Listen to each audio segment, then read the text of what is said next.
Kraft presents The Great Gildersleeve. The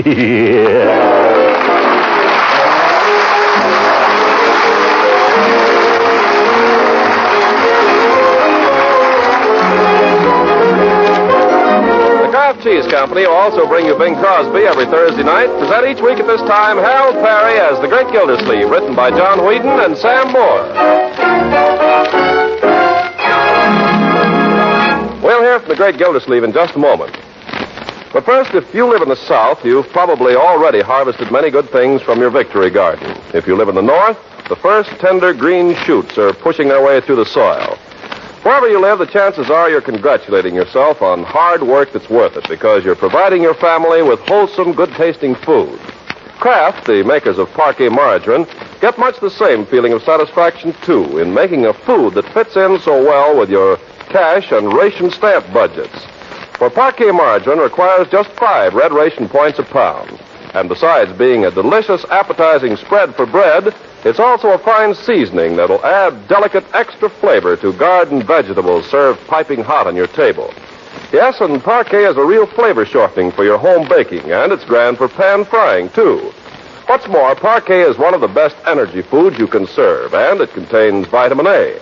So ask your dealer for Parquet, P-A-R-K-A-Y, Parquet margarine made by Kraft.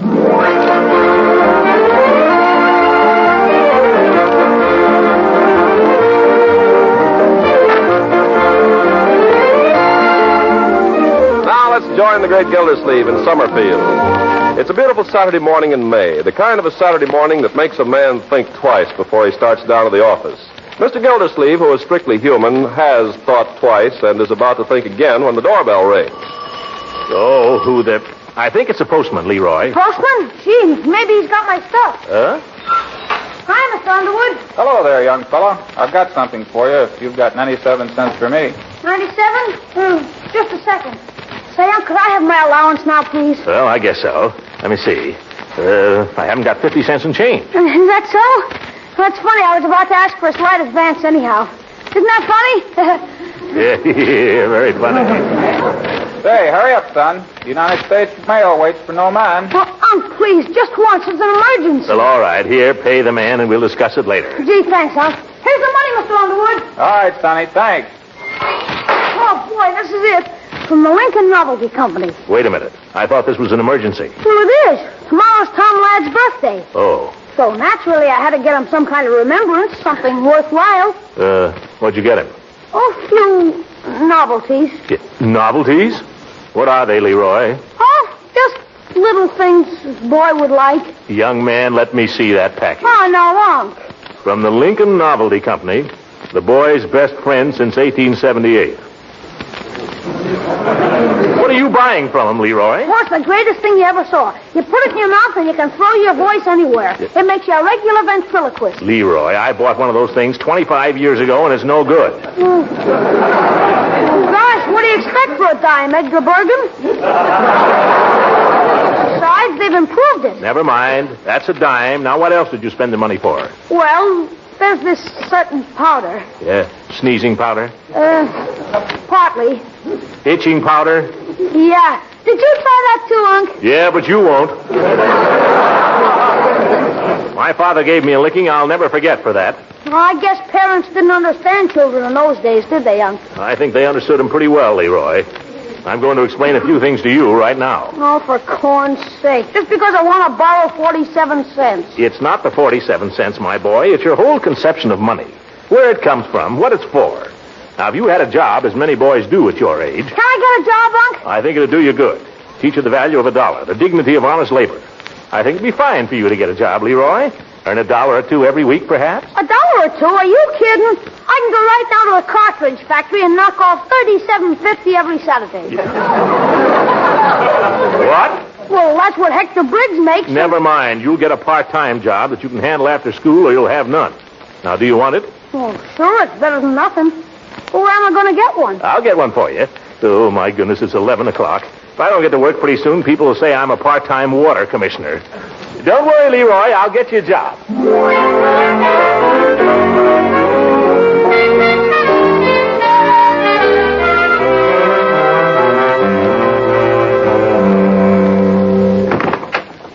Come in, Gildy. Come in. Hello, Judge. Horace, I come to ask your advice. Well, I don't know why you didn't come to me long ago. What do you mean? Throckmorton, you and I are old friends, aren't we? That's right, Horace. We've been through a lot together, haven't we? That's right. I guess we don't have to beat around the bush with each other, do we? Certainly not. Gildy, let's face it. Marriage is a wonderful institution, but it's not for us. What? Well, now, don't misunderstand me. Leela Ransom is a fine woman. Hooker, I don't know what you're talking about. What I'm talking about has nothing to do with Leela Ransom, and I'll thank you to keep her out of this. Sorry, Gildy. Sorry, old man. Sorry. All right. I spoke out of turn. I'm sorry. All right. I could bite my tongue off. You don't have to do that. 10,000 pardons, old man. I'm sorry. All right, you're sorry. What I came here to talk to you about is Leroy, Judge. Leroy? Well, what has our young friend got himself into now? Nothing. It's just what I'm afraid he might get into. I think he needs something to keep him out of mischief, Judge. I think he ought to have a job. Best thing in the world for him. Oh, you think so? Absolutely. Well, I'm glad to know you feel that way about it. Horace. Yes, Gildy? You and I are old friends, aren't we? That's right, Gildy. We've been through a lot together, you and I. We certainly have. You know, Horace, if you had a son... That's one of the sorrows of my life, Gildy. That I haven't a son. I know, but if you had a son, and say that son was at the age where he was ready to take a job... Yeah? Do you know I'd feel positively hurt if you didn't send him to me for a job first? Would you, Gildy? Absolutely. I'd feel downright hurt. Now, I haven't any son either, but I have got a nephew, Judge. Gildy, do you mean you want me to give Leroy a job? That's right. Are you kidding? All right, Hooker, try and get any favors out of me.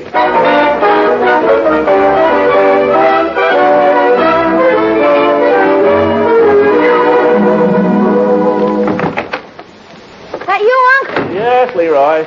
And I'd like a word with you. Unc, guess what? I've got a surprise. Well, that's fine, but suppose you save it for a moment. Leroy, I'm afraid I'm going to have to disappoint you. Disappoint me? Yes, my boy. I promised this morning that I'd get you a job, but I find it's not as easy as I thought. Yeah, but, Unc... Please let me finish. I realized that you'd be disappointed, so I decided I'd give you a job myself. At your office? No, right here, my boy, mowing the lawn. Well, I did that last summer. I know, but this summer I'll pay you. Shall we consider it settled? Well, there's just one catch, Unc. What's that? I got a job myself this afternoon. Peavy's drugstore. What? I start tomorrow. See you later, Unc. Wait a minute. Who's going to mow the lawn?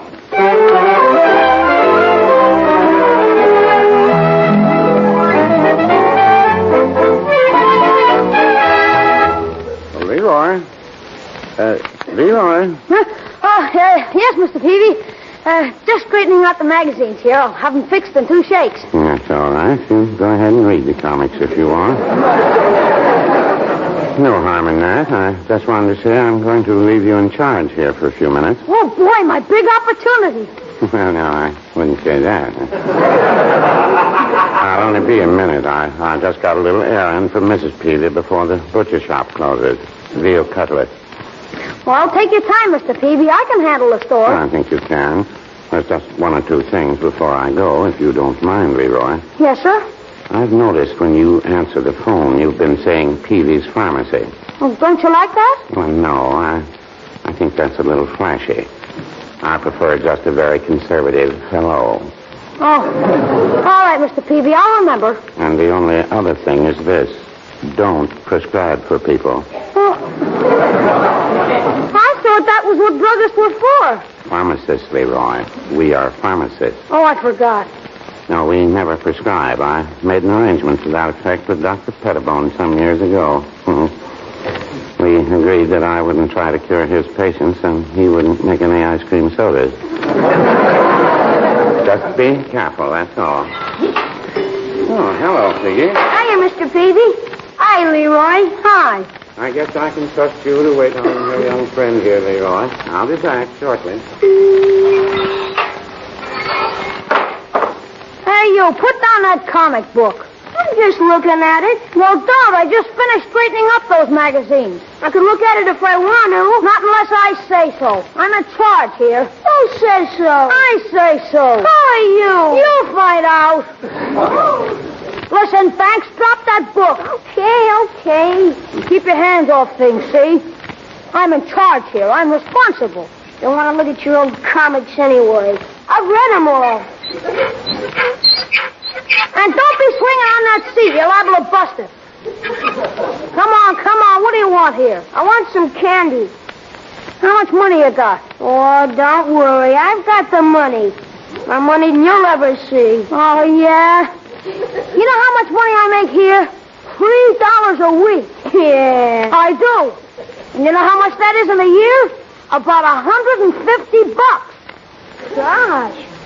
What are you going to do with it all? I haven't decided yet. Probably buy a drum and a set of traps. Real ones? Of course, real ones. What do you think? Gosh. Will you let anybody else play it? Don't make me laugh. This is a very valuable drum I'm going to buy. Leroy. What? I'll tell you something if you'll tell me something. What? Who's your best friend? I don't know. I've got a lot of friends. I'll have to think it over. You know who my best friend is? Who cares? Come on, are you going to buy anything or aren't you? Sure. I'm going to buy some candy. And if I thought you were a friend of mine, I'd give you some of it. Candy. I can eat all I want of it here. Make up your mind. What do you want? Give me a jazz bar. Let me see your nickel. Why? I have to see your money first. Who says so? I say so. Who are you? You'll find out. Oh. Hello, Unc. Well, what's going on here? Just making a sale. Sounds more as if you were killing one. Well, hello, Piggy. Hello, Mr. Gildersleeve. Here's your candy, Banks. That'll be $1 nickel with tax. Well, Unc, what can I do for you today? Leroy, Yes? what are you going to do with that nickel? Oh, yeah, I forgot. Want to watch that, young man? Yes, sir. I'll go on, you little squirt, before I beat your brains in. Leroy, that's not the way to speak to a customer. Yes, sir. Here comes Mr. Peavy. What do you have, Unc? Nothing, my boy. I happened to be driving by, and I thought if you were through here, maybe you'd like a ride home. Well, gosh, that's nice of you, but it's a little early, isn't it, Unc? Well, I think if I speak to Mr. Peavy, I can get him to let you off. Gee, thanks. Hello, Mr. Gildersleeve. Hello, Peavy. I just dropped in to ask if I could borrow this boy of mine for the rest of the afternoon. Well, certainly, Mr. Gildersleeve. I don't think I'll be needing him. Well, thanks, Peavy. Yeah, thanks. You know how it is. Grass is getting a little long there at home. Grass? I quite understand. Yeah, Unc, you didn't say anything Be about... quiet, Leroy. I'll tell you what I'll do, Peavy. I'll hire him back from you. 50 cents for the rest of the afternoon. Well, it won't be... excuse me, telephone. Yeah. And if you need him for any deliveries, just phone and I'll send him right over. Hello? But, Unc, 50 cents to mow the lawn. I don't even get the 50 cents. Well, that's business, my boy. Business, that's slavery. Yes. You can't do it, Unc. It's against the Constitution. It's quiet, you. How can Mr. Peavy telephone? Oh, I'm very sorry to hear that. And maybe this will be a lesson to you, young man, not to try to match wits with your uncle. Yes, indeed. Right away. Well, I guess we'll be running along then, Peavy. Mr. Gildersleeve, I'm terribly sorry. What is it? They just phoned from Judge Hooker's house. Hooker? It seems the old gentleman has just had a sudden attack of indigestion, and I'm afraid I'm going to have to send Leroy out with some Ipecac. Hooray! Gosh, that's too bad. Why, the old goat. Why doesn't he watch out what he eats? Who does he think he is, a 10-year-old? No wonder he gets the cobbly wobbles. You know what I think, Peavy? I think he did this deliberately. Well, now, I wouldn't say that. Yeah, he did. He did this just to spite me. Oh! Leroy. What a character.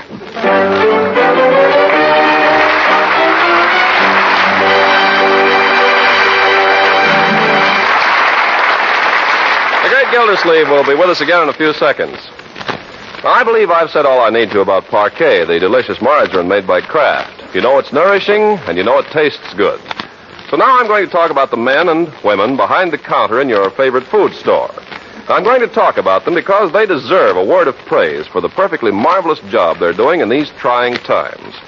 The people in grocery stores have always worked hard, but in these days, with shortages of help, shortages of food, and food rationing, well, they really have a job to do, and believe me, they're doing it. They're doing a job for the manufacturers of food, for you, and for Uncle Sam. And in spite of the fact that point rationing is many times more complicated for them than for any of us, they carry on cheerfully, patiently, long hours, day in and day out. Without the willing cooperation of the grocer and his helpers, rationing could not succeed, nor could any of us eat as well as we're eating. Now, there are no awards of merit for these hard-working patriots, but they, too, are helping to win the war. Let's give them our support by budgeting ration points ahead, by shopping early in the day and early in the week. Now let's return to Summerfield. After a week with Leroy working for Peavy, Gildersleeve's lawn has become almost a jungle, and if he's ever to conquer it, it must be done today. So while Marjorie lolls in the hammock, we find him reluctantly trundling the mower out of his garage and calling upon the spirits of his ancestors to give him strength. Grass. Everywhere you look, nothing but grass. I hate the stuff. Talking to me, Uncle Mort? No, I'm talking to myself, my dear. I'm talking to the grass. Yeah, all right, you can laugh. You're a woman, Marjorie. You don't have to wrestle with it. We could always get a goat. A goat? For this grass, we'd have to get a goat with a motor on it. Why not? A motor goat. A motor goat. You couldn't get any self-respecting goat to do this kind of work. It takes a dumb beast like a man. Oh, Uncle Mort. That's all I am, just a beast of burden, my dear, a slave. All day long, up and down, up and down, up and down. Is that any kind of a life? Oh, it'll probably be the making of you. A little exercise? In all this heat? It's the worst thing in the world for me. Say, I know. What? How's to run in and send Bertie out with a nice big pitcher of lemonade, huh? That might help. All right, if you like. And some lady fingers to go with it. We've just finished lunch. Well, you can't run an engine without fuel, you know. Motor goat. This darn lawn. What good is it? We never play croquet anyway. Well, here goes. Throckmorton. Oh, Leela. Am I interrupting something, Throckmorton? Oh, that's all right. I haven't really started here yet. Come on, Leela. Let's sit down here on the grass, huh? Shall we? All right, let's. Oh, this is nice. You know what I love? Huh? I love to run my fingers through the nice, soft grass and feel the warm earth underneath. Don't you? Yes, and feel those darn little roots pushing it up, pushing it up. Oh, silly. Yeah. Listen, Leela. What? I think I can hear it growing. Oh, Throckmorton, I love you when you're like this. Like what? Silly. Silly? Well, what's silly about it? You don't realize I have to mow all this. Every blade of it. As far as the eye can reach. All by myself. And today. Oh, then, Throckmorton, I'd better be going so you can get at it. Oh, Leela, don't rush off. No, I was going to ask you to do something. Oh, I'd love to, Leela. No, not till you finish this. Well, tell me what it is. No, Throckmorton, not till you're through here. Oh, please. No. Pretty please? No. Throckmorton, let go. Here comes Bertie. Yeah? After I finished, will you? After you finish. So you hurry up and get to work now, you hear? Darn lawn. Well, here goes. Here's your lemonade, Mr. Gildersleeve. Just in the nick of time, Bertie. Say, looks mighty good, too. Yes, sir. Here's a glass. Oh, never mind the glass. I'll just drink it out of the pitcher, like this. Look out there, Mr. Gildersleeve. Look out, you don't fall in.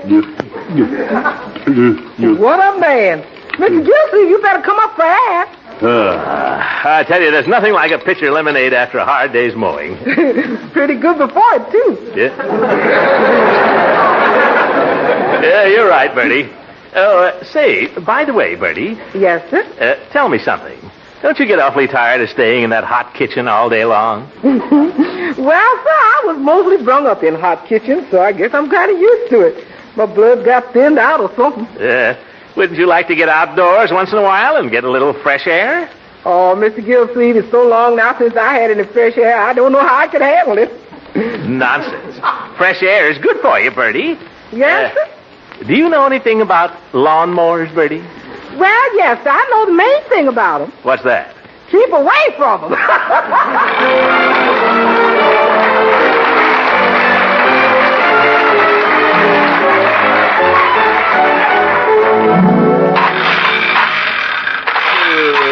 This'll be the death of me yet. Grass, it sneaks up on you. It grows when your back is turned. Hi there, Mr. Gildersleeve. Oh, Ben. Hello, Ben. Hi. Well, I haven't seen you around here lately, my boy. Oh, been kind of busy. Well, see, you're doing a little lawn mowing. Yeah, just mowing the lawn. Yeah. Great exercise. Great for the stomach muscles. Yeah, great. Is Marge around? Marge? Well, she's inside there somewhere. Oh, good. Oh, Ben. Yes, sir? You're a mechanic, Ben. I wonder if you'd come here a minute and take a look at this confounded lawnmower. Oh, is there something wrong with it? Well, I don't know if there's anything really wrong, but it seems to push awful hard. Oh, well, maybe you got it set too tight. Huh? Let's turn her over and take a look. Yeah, you go right ahead, Ben. Yeah. Seems to spin all right. Oh? Have you tried it? Have I tried it? I've been at this thing since lunch. I mowed clear down to that hedge and back, Ben. Huh. Funny, I don't know what it could be then. I'll tell you what. You try it, huh? Maybe I just haven't got the knack of it. Oh, well, all right, sure. Yeah, here. Better take your coat off, Ben. I'll hold it. Oh, I don't need to take my coat off just to try it. Oh, well, I know, but it's a hot day. You better give it to me. Don't you do it, Ben. Oh, Marge. Gosh, I didn't see you. Neither did I. How long have you been standing there, my dear? Long enough to see what's going on. Now, Marjorie, nothing was further from my mind Then what? than, you know. All right, put your coat on, Ben. You're through for the day. Oh, you dropped something there, my boy. Oh, my poppy. Poppy day. I suppose some pretty girl sold you that. Yeah, she was, kind of. Now, Margie, nothing wrong with Ben's buying a poppy. Poppy Day is a very, very worthy cause. Only joking, Uncle Mort. I'm only jealous because he didn't buy it for me. Oh, gosh, if I'd known you were selling them. Well, if you'd come around a little oftener. Well, shall we, Yes, let's. Oh, don't go. Sit down on the swing here. Yeah, but you see, I've got something I'd kind of like to talk over with her. Some news. Well, talk it over with her right here. Uncle Mort? I know you two want to be alone. Doesn't take a lawnmower to fall on me. You make yourselves comfortable here, and I'll just knock off for a little while, huh? Mr. Gildersleeve, gosh, we don't want to interrupt your work. Then, if we don't, you'll never forgive us. Huh? Marjorie, I think that's hardly fair. However, things being as they are, I'll see you later.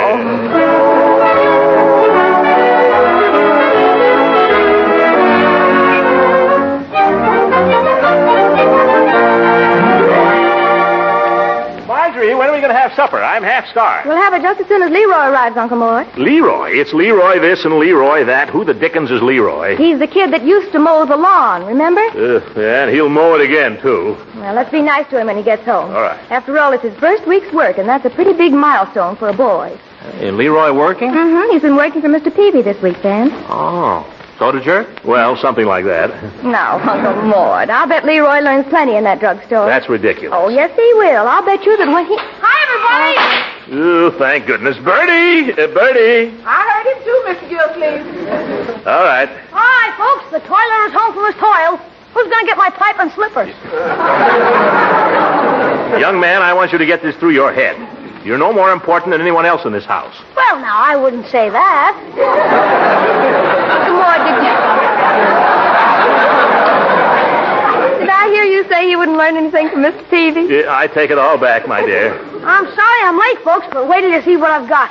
Here, Marge, don't say I never did anything for you. Why, Leroy, a present. You darling. Here, up. Merry Christmas. What? Why, Leroy, you shouldn't have done this. Oh, look. It's a gadget to fix the runs in stockings. Oh. Guaranteed to fix nylon, silk, anything. Got to see the fella do it. What fella? The fella I bought it from. He had a whole suitcase full of them. Oh, Leroy, it's simply marvelous. It's just what I wanted. Well, I seem to have a pencil here. Oh, but that's not all, Unc. It's got 2 different kinds of lead and a ruler down the side with genuine millimeters on it and a flashlight on the end.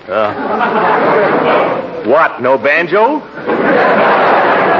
Well, thank you, my boy. I don't know what to say, really. Oh, that's okay, Unc. You're welcome. Hey, I'd better take Bertie her present. Oh, what'd you get for Bertie, Leroy? A bracelet with rubies in it. What? Well, they might be rubies. He's really a very generous kid. He certainly is. Golly, he must have spent a pile of money on all that stuff. I'm afraid so. Thank you, Leroy. Ah, forget it, Bertie. Well, it won't be long now, folks. Are you hungry? Am I? I didn't have time to make myself a soda the whole afternoon. Leroy, listen to me a moment. You've been very generous, and generosity is a fine trait. But I'm afraid you spent too much money on these presents. Oh, don't worry, Unc. I got plenty left. I figure I'll be able to get my drum in just 14 weeks. I want to explain something to you, my boy. You're making money now. Everyone in this country is making money. Yeah? But hardly anybody is making things to sell anymore. Most of the work is going into making bullets and such for the war. Yeah? Now, what I'm trying to say is everybody ought to spend their money on war bonds and stamps instead of things they don't need. That's the way to fight inflation. Oh, you mean I shouldn't get the drum? Oh, I didn't say that. It'd be a very good thing if we all thought more about the war and less about ourselves. Oh, gosh, Unc, I can't be thinking about the war all the time. Would it be easier if you knew somebody who was in it? Yeah, sure, I suppose so. But I don't. Yes, you do, Leroy. Oh, no, I don't, Marge, honest. Ben, can I tell? Huh? Oh, sure, I guess so. All right. Leroy, this morning, Ben got his commission in the Navy. He'll be leaving very soon to join a ship. Gosh, the Navy. Well, I didn't know about this, Ben. Congratulations. Oh, thank you, sir. The Navy. Yeah, brings war a little closer, doesn't it, my boy? Yeah. And me worrying about a drum. Well, now that Ben's in the Navy, I better buy him some bullets.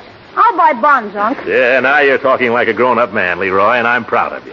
Leroy, I hate to say it, but you're wonderful. Come here. Huh? Here. I haven't got a medal for you, but... There!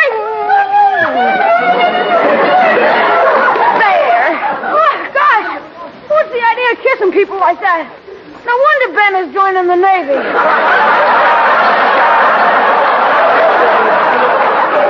Well, little Leroy hasn't grown up as much as I thought he had.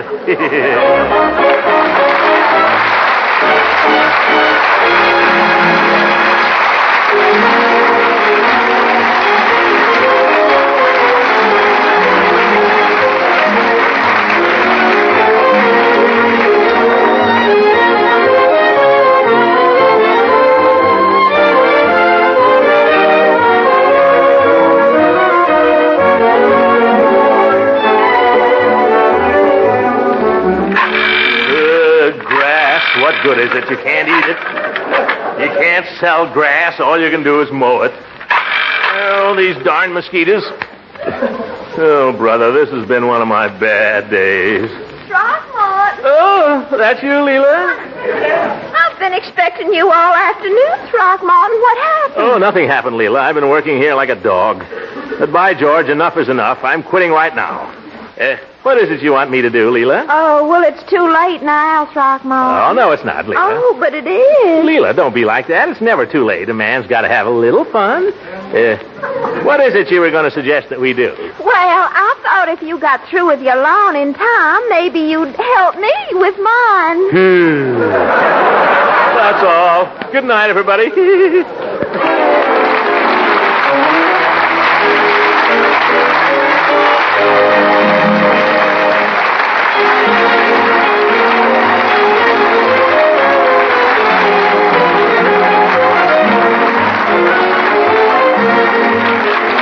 Music heard on this program was under the direction of Claude Sweeten. This is Ken Carpenter speaking for the Kraft Cheese Company and inviting you to listen in again next Sunday for the further adventures of the Great Gildersleeve.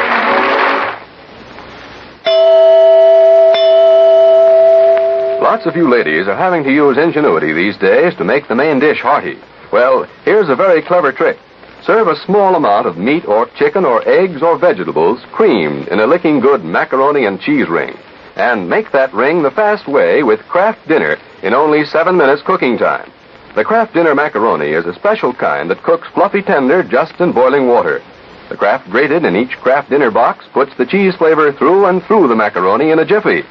Press the delicious hot Kraft Dinner into a ring mold, let it set for a moment, and then serve with your creamed meat or vegetables. Or serve the Kraft Dinner macaroni and cheese all by itself. Either way, you have a real wartime special. For one Kraft Dinner box gives you macaroni and cheese for 4 people, and you give out just one single red ration point. Get some soon. Just ask for Kraft Dinner. This program reached you from Hollywood. This is the National Broadcasting Company.